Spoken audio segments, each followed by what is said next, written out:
Hi everybody, this is Laura with Krazy Kool Cakes. I'm back with a new and improved Elmo tutorial. If you haven't seen my old Elmo tutorial, don't. This one is way better.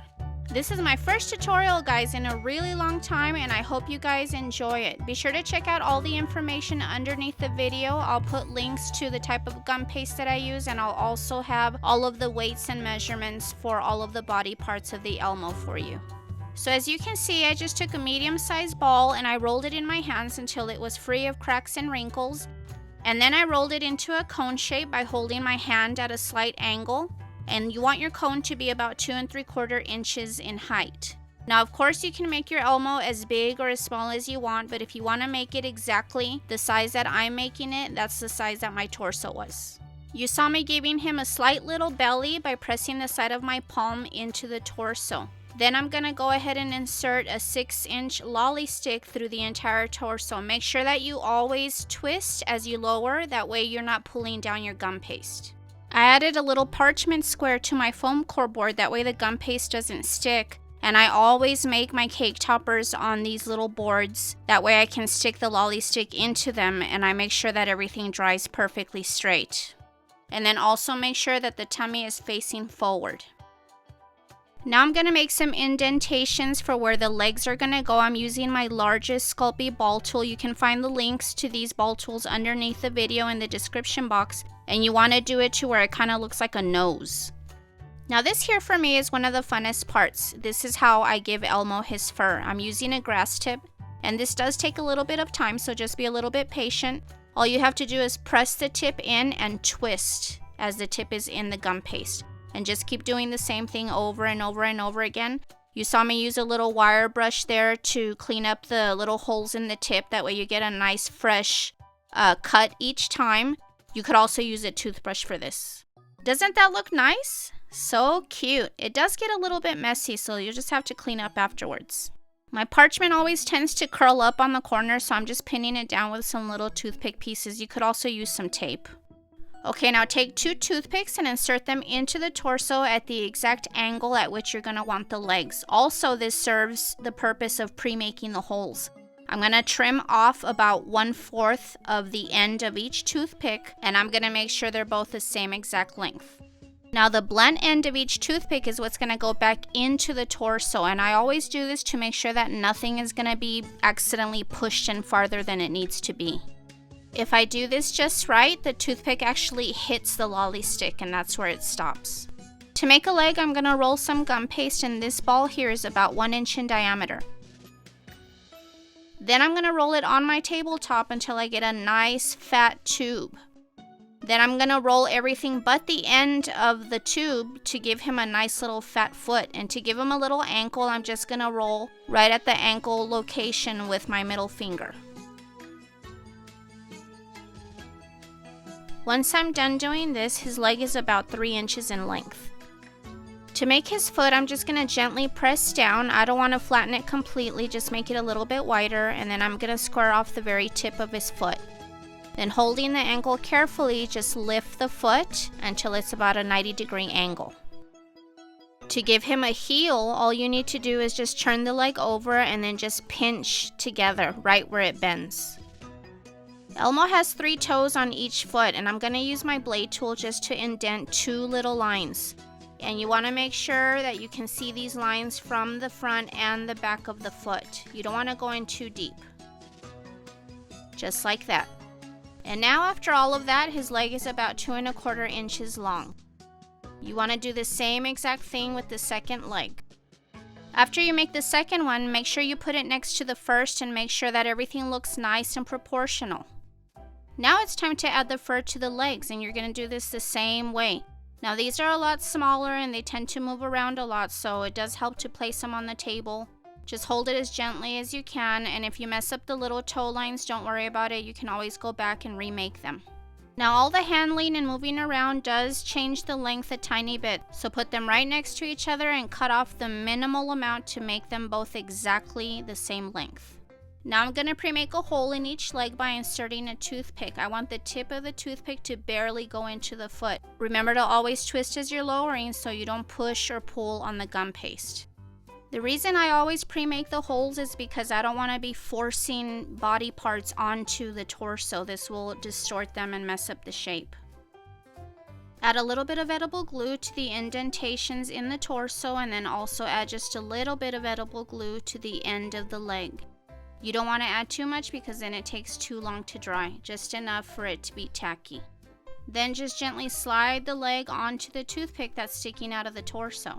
Here I'm using my flat silicone tip just to close the seam as much as I can. You don't want to see any big gaps. Now I'm just doing the same thing with the second leg. Be sure to check the description box underneath the video. I'll put the link to my tutorial on how to make edible glue, and then also remember I'll have all the links to the tools and materials that I'm using in this tutorial. So far adorable! I'm going to have my Elmo holding a number, so just roll out whatever color gum paste you want to a little bit more than about 1/8 of an inch in thickness. Cut out your number, and if you want you can add a different colored border to it by just rolling out a really thin worm. And then just add a little bit of glue all along the edge of the number. Before you stick the worm on, cut off one end. That way when your ends meet up, you can make a nice straight cut. While I'm doing this, I'd like to invite you guys to follow me on Facebook and Instagram. You can find all the links underneath the video. After you trim off the other end, just add a little bit of glue so you can close the seam. Here again, I'm using my flat silicone tip to nudge the worm up against the edge of the number. That way I make sure it's nice and stuck. Let it dry for a little while before you stick it onto your Elmo. Elmo's hands are going to be holding the number, so I need to pre-plan exactly what position the arms are going to be in. So this is the angle at which I want to add the number to his torso. All I did here was add 2 little tiny balls of gum paste where the number is going to be touching his body. Before moving on to Elmo's arms, I want to first make the head, and I'm going to leave it off to the side to dry for a while. I'm rolling my gum paste into a ball until it's free of cracks and wrinkles, and once this ball is shaped, I'm looking at about 1.5 inches in diameter. Elmo's head is very similar to a football, so I'm taking my hands and I'm holding them at an angle, kind of cupping the ball and rolling it back and forth. I want to make both ends slightly pointy, but not too pointy. Just like that. While carefully holding Elmo's head in my hand, I'm making a slight mark with my blade right in the middle of the head. And now I'm going to go in for a deeper cut. You don't want to go all the way completely through, just about halfway. That's how deep you want to go, no more than that. After carefully pulling out my blade, I'm going to use my Wilton blade tool to open up the mouth slightly. And then I'm going to take my finger and soften up the cut. I don't want the mouth to look super sharp. Then I can fit my finger in there and open up his smile a little bit more. You can really change the facial expression on Elmo's face by how wide you open up his mouth and how you shape that bottom lip. Now that I'm happy with the smile, I'm going to go ahead and add the fur technique to the entire head. And I'm just holding it very gently in my hand, making sure that I'm not misshaping the head. If the mouth closes up a little bit on you, just use your blade tool to open it back up again. And here I'm placing it on a little foam so that it can dry for a couple of hours, and then I'm using some cosmetic sponges and I'm sticking them in the mouth to make sure that it doesn't close on me while it's drying. I also placed a small sponge on the back to make sure that the head is drying completely horizontal and not leaning to the left or right. While that's drying, I can go ahead and make the arms. I'm going to roll a ball of gum paste until it's free of cracks and wrinkles, and then roll it into a tube. And just like I did before with the legs, to make the hand, I'm going to roll everything but the end. To make the wrist, just use one finger. The perfect length is when the arm is the exact same height as the torso. I'm going to widen the hand by just gently pressing down. You don't want to make this completely flat. This is going to be his right arm, so I'm using my blade tool to make an indentation on the left side of the hand. And then you also want to make sure that you can see the opening from both sides. I'm using my finger to smooth out any sharp lines. All I need now are 3 little fingers, so I'm just going to make 2 lines evenly spaced out. Here I'm making sure that my lines are the same length and that the fingers are nicely opened up. Now to make an elbow, roll with one finger right in the middle of the arm and then give it a slight bend. Then just gently pinch the outside to make it slightly pointy. Then I'm going to use my blade tool to mark the center with a cute little wrinkle. Here I'm just gently pressing down the very top of the arm towards my table. I don't want to completely flatten this, just make it a little bit tapered. Just like that. And now let's do the fur technique on the arms. Once again, I'm being very careful and just holding it very gently so I don't mess up the shape. And between the fingers, you can use any little pointy tool to give it the fur technique. Add a minimal amount of glue to the entire inner part of the arm. Remember, the less glue you add, the quicker it's going to dry. And now I can just carefully and gently add it to the torso and to the number. When I'm pressing it, I'm being very gentle, but remember, any fur technique that you accidentally flatten down, which it will happen, you can always go back and give it a little lift. Cute! Now just make a second arm the exact same way. The only difference is this is now going to be his left arm, so you're going to bend the elbow in the opposite direction and add the thumb on the other side of the hand.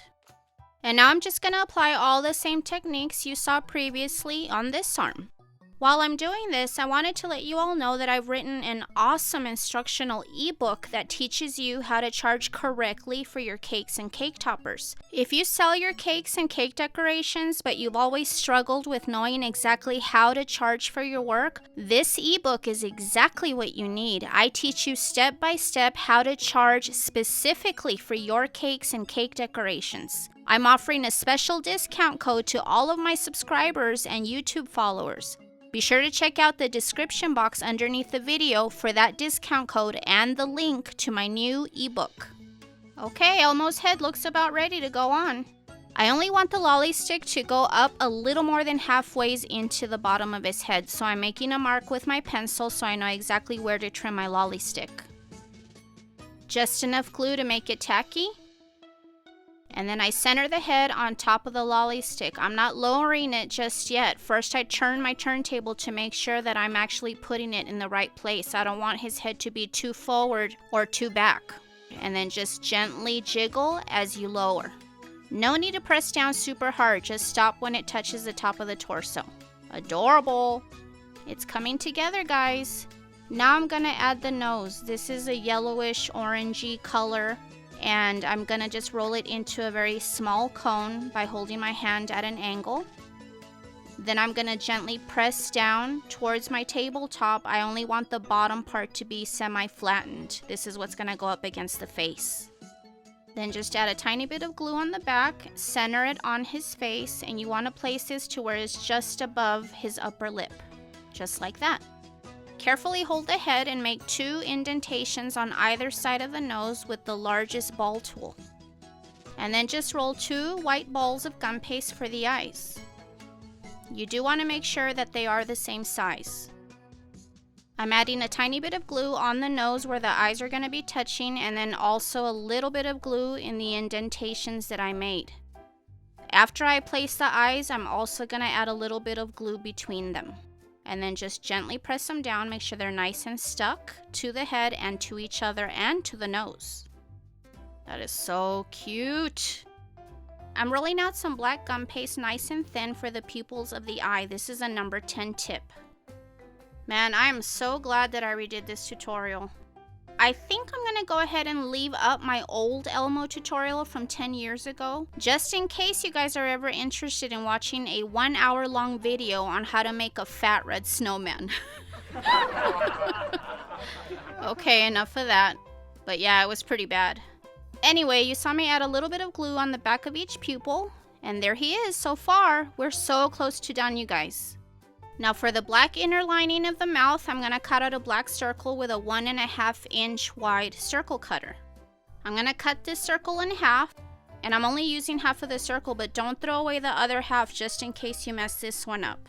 And just depending on how you shaped the bottom lip, you might need to do a little bit of trial and error and trim it here and there until it fits just right.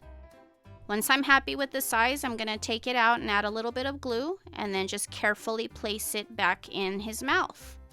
Lastly, with my flat silicone tip, I'm just going to gently smooth it out and make sure it's completely stuck. Perfecto! Yeah, you know what time it is.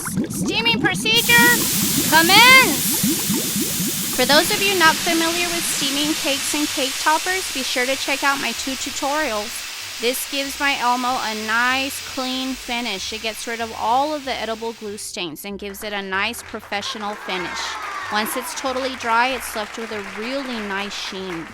I hope you guys enjoy making your Elmo, and remember that you can always order this from me as well.